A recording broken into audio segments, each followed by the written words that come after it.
race has just begun. We feed the war machine. Hide your daughters, your firstborn sons, as we welcome all your catastrophe.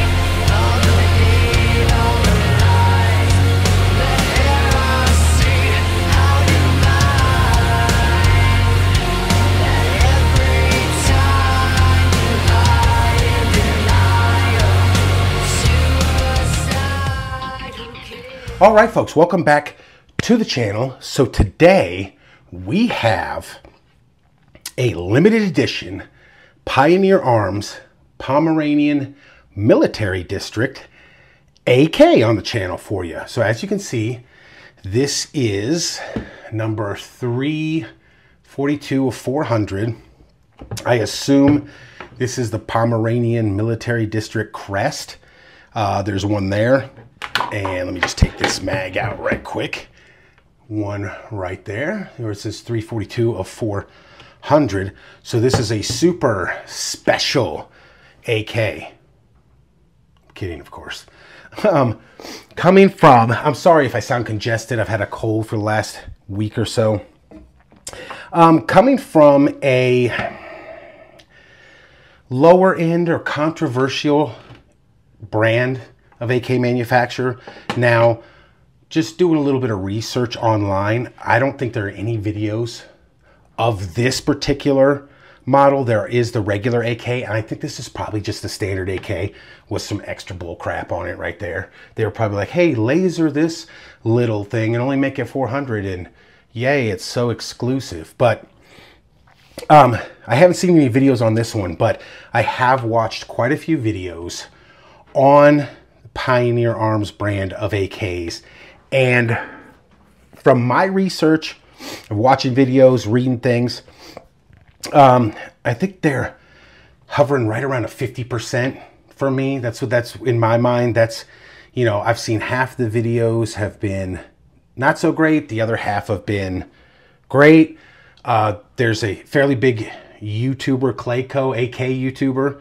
I watched, he burned one down. I think it was a 5.45 gun though. And that thing just went for thousands of rounds and it just kept on trucking, man. So, you know, I don't know. I was looking for a standard AK, and what I consider a standard AK is like just the standard laminate wood stock, the plastic pistol grip, you know, top and bottom wood stocks, the wedge muzzle device here, the muzzle brake, and just the kind of, this is the look of an old school AKM, and that's what I was going for. And you have a lot of options out there for that, but I think this one popped up from Classic Firearms or something like that, and it was a pretty good price. I think it was somewhere around 700 or something. So I said, you know what, let me check that out. Now, it does not come with the Russian Bakelite mag. I just put that in there because I think it looks a lot cooler than the modern mags it came with. And the modern mags it came with, now it came with 3 of these polymer mags, okay? But I would relegate them to range use only because there are no steel reinforced feed lips, no steel front and back, you know,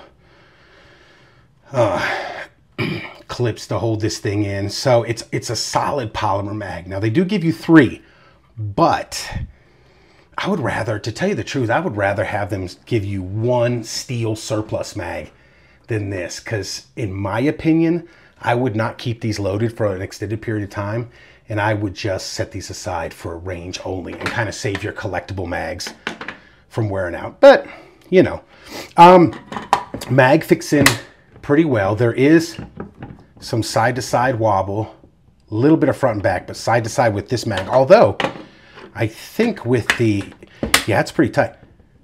A lot less, if just a very tiny bit of wobble with the Bakelite mag. So, not that it's been my experience, not that matters too much with AKs. They kind of seem to work anyway. So again, you got your standard laminate woods, you know, stock, front, top and bottom, front handguard, the plastic Pistol grip, I think I dig that. That's kind of cool. I will say the safety on this thing is, I can't even operate it from back here. It's so tight.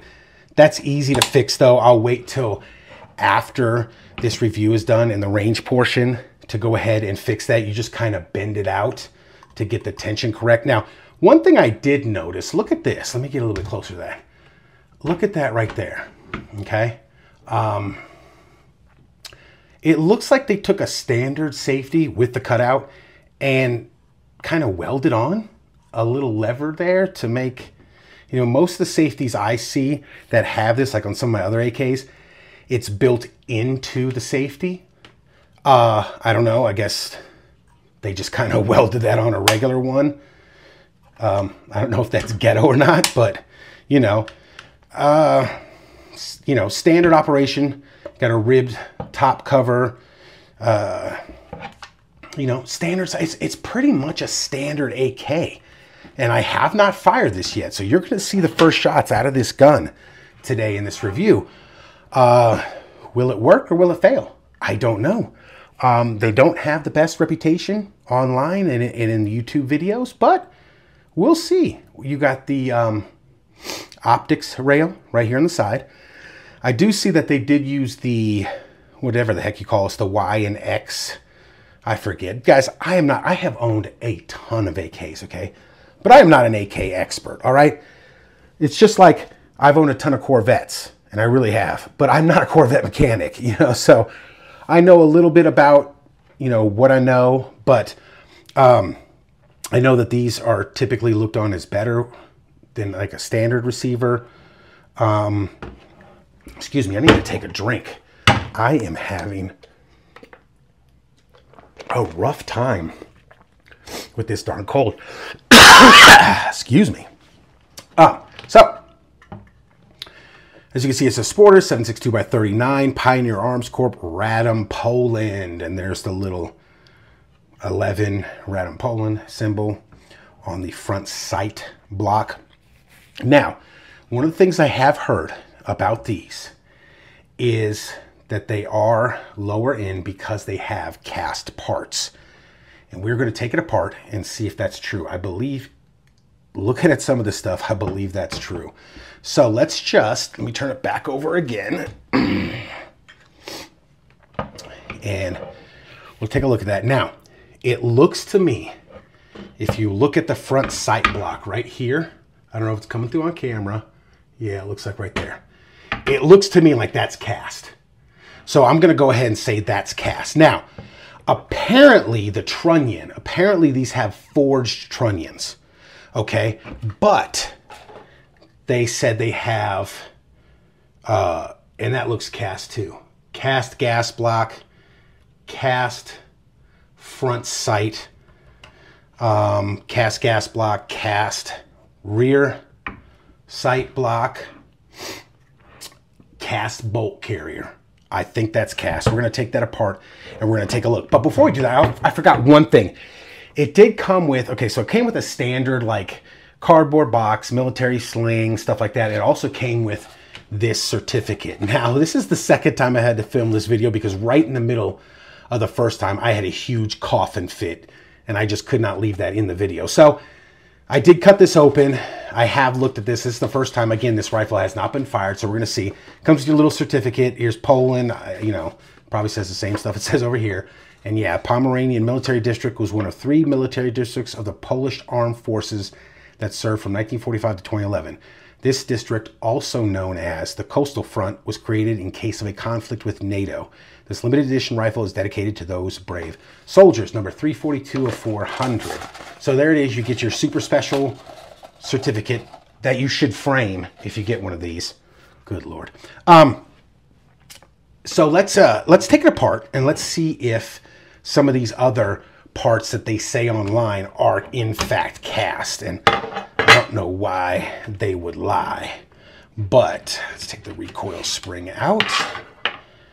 Now let's look at the rear. Okay, that to me looks cast because you can see a rough sandy kind of texture. So it looks like the rear trunnion is cast. The bolt carrier see here. Let's see here. Set this aside. The bolt carrier, yeah, you can see a casting line right there. See it? So the bolt carrier is cast. Yeah, you can see casting marks from the mold right there and there. Now, some of these, and I don't believe this bolt is cast. No, I don't believe this bolt is cast. Now, some of these, if they were to machine it properly, I don't think you'd ever know it was cast. But yeah, I'm wagering to guess what you guys think. This is definitely cast. But look at the discoloration. I wanted to point that out. Look at right here. Okay. Look at right here. It's kind of got that purple color. You could kind of see that. Maybe it's coming through on camera, maybe not. On the tang right here, it looks to me, let me see if I could get it to come through. It's hard to come through, but it's a purplish color. You see that purplish color right here on the bottom? And it's also on the tang. I really cannot tell if it's coming through on camera. But trust me, it's there. There's a purplish color there, which to me looks like they heat treated this area and this area and this area. Looks like it's been heat treated. This gas piston does not move at all. I've had some that have wiggled their ass off, yet it's an AK, it still worked. Let's take a look at the bolt. I don't think this is a cast bolt. Can't make the call on the bolt. Not sure. If anybody knows, let me know. But it doesn't look like the bolt is cast. The carrier is definitely cast. The gas block, the rear sight block, the rear trunnion is cast. Yeah, now to me, it looks like the trunnion is forged and milled. So I think that's a forged trunnion. But again, it does have the rest of the stuff. A lot of it does look like it is cast parts. Now, does that make a difference? To some people, yes. And as far as longevity goes, it could play an issue. Is this, even this spring, whatever the heck that thing is, little spring retainer clip thing, looks like it's cast. So it looks like they are using quite a bit of cast parts in this gun. Casting's not new to guns. They've been doing it a while. My old man gave me a Ruger. He's got a Ruger, I think, Ruger pistol we bought in like '89. The slide frame, it's all investment cast. That sucker is still chugging along. So if that's something that concerns you, you know, a lot of people in the know will say that these rifles, these lower end AKs, won't start showing issues till about 5,000 rounds. These and like PSAs and all that other kind of stuff. This gun, I'm going to tell you right now, will probably never get anywhere close to that fired through it. So I'm not too concerned about it. Again, still hasn't been fired. We don't know how well it's going to work out on the range.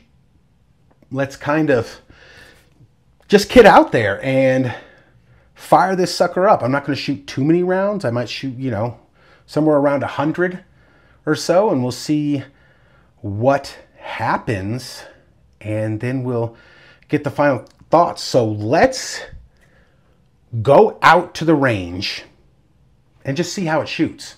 All right, folks, so as you can see, we are on the range for the live fire portion of this review.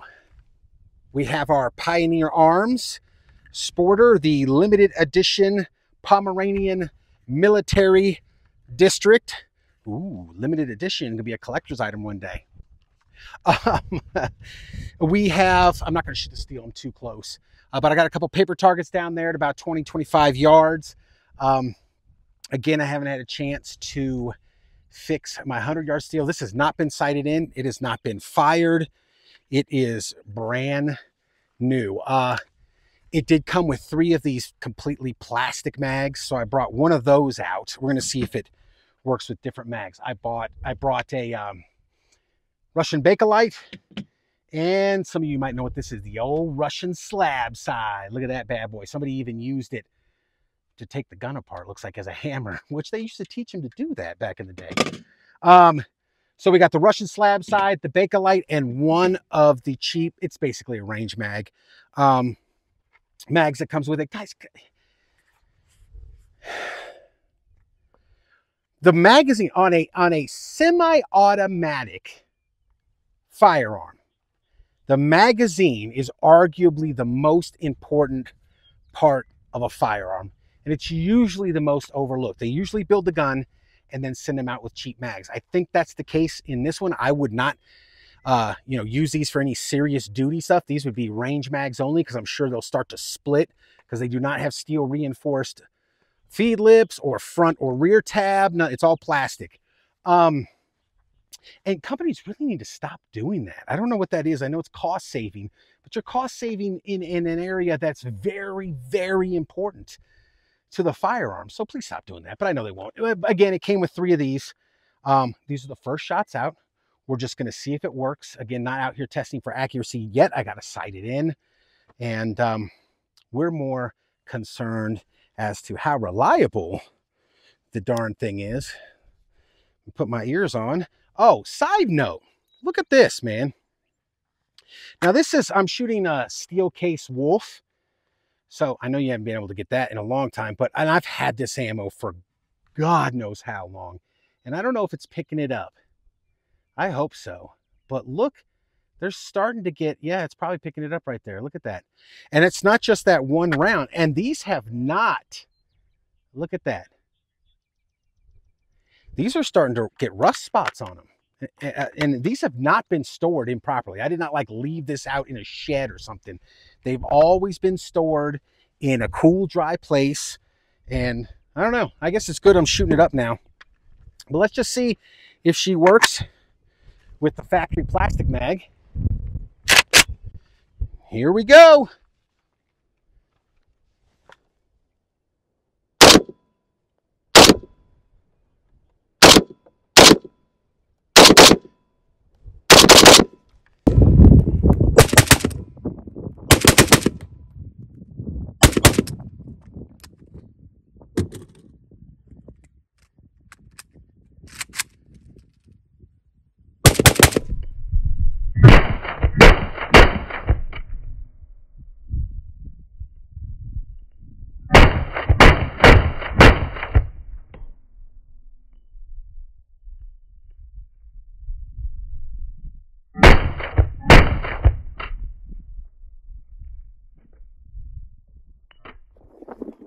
All right, folks, we got the Bakelite mag in the Pioneer Arms Pomeranian District Limited Edition.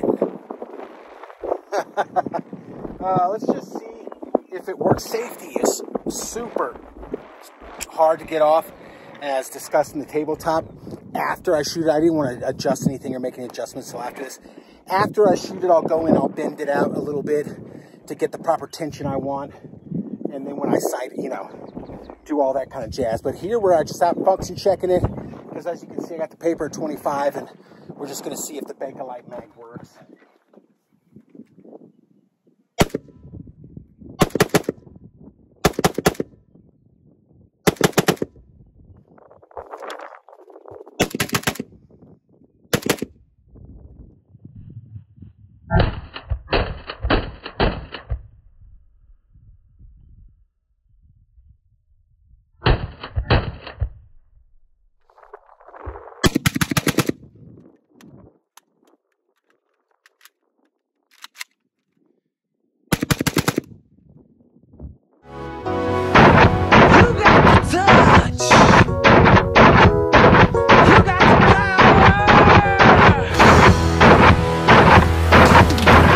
right, folks, final thoughts on the Pioneer Arms limited edition Pomeranian Military District AK.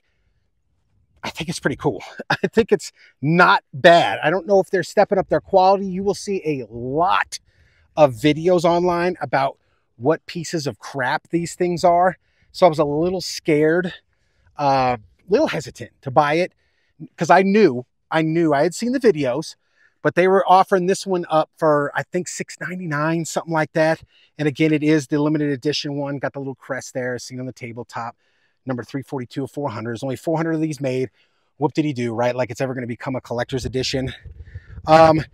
Safety is super, super stiff, as discussed in the tabletop. I haven't changed. Oh, God, I can't even take it off from the front one. Haven't changed it yet. I was waiting until after I finish the range portion. It's real easy. You just bend it out a little bit to set the tension on it. Cut out in the safety, as discussed. Yeah, I mean, it worked with all the mags. So we have, again, the Russian Bakelite. And these are pretty tight in there when I started. The slab sides here, the Russian slab side, and then one of the 3 plastic range training mags. That's what these, I would relegate these as training mags. Please, I mean, you guys can get, listen, companies, you can get some of these AK mags for $10, $20, the surplus mags out there. Just kind of, can't you send them with these instead of these plastic junks? Yeah, you're like, hey, we'll give 3 pieces of junk instead of 2. What is that? Again, this is probably the most important piece and the most overlooked in all semi-automatic firearms are the magazines. Companies are always cheaping out on the magazines, and they are vital. So there's a plate there, but fit finish, you know, no bayonet lug. Again, it's the lug is there, but it's not cut to accept the bayonet. I don't give a shit about that. I really don't. Finish is awesome. Wood's the standard laminate, you know, fair. Again, no issues. You know, I know. We've only shot 90 rounds out of it, okay? It was the first 90 rounds, and we didn't have any issues. Most people in the know will say you will not have issues with the lower end guns like PSAs, Pioneer Arms, stuff like that until you hit the 5,000 to 10,000 round life on the gun. And that's when you'll start seeing serious problems. Okay, will this rifle ever see 5,000 rounds? Probably not. It honestly, I probably will not fire 5,000 rounds out of this. I have other rifles like an Arsenal and stuff like that. But I will say this. You're going to see a video of a review of a PSA AK-74 with the triangle folder and stuff on it. Right out the gate, first magazine, I had issues with that rifle. It was popping primers. It turns out it was one of those ones that they had where they had a batch of bad bolts. And so it was having headspace issues, popping primers, letting primer flow back into the firing pin, jamming that up. Had all kinds of issues. Sent it back to them. They fixed it, sent it back in about a week or 2. So, and then I took it out and fired it. Haven't had any problems with it since. So we'll see when that review comes out. So that rifle, at least in the first magazine, identified itself as a problem.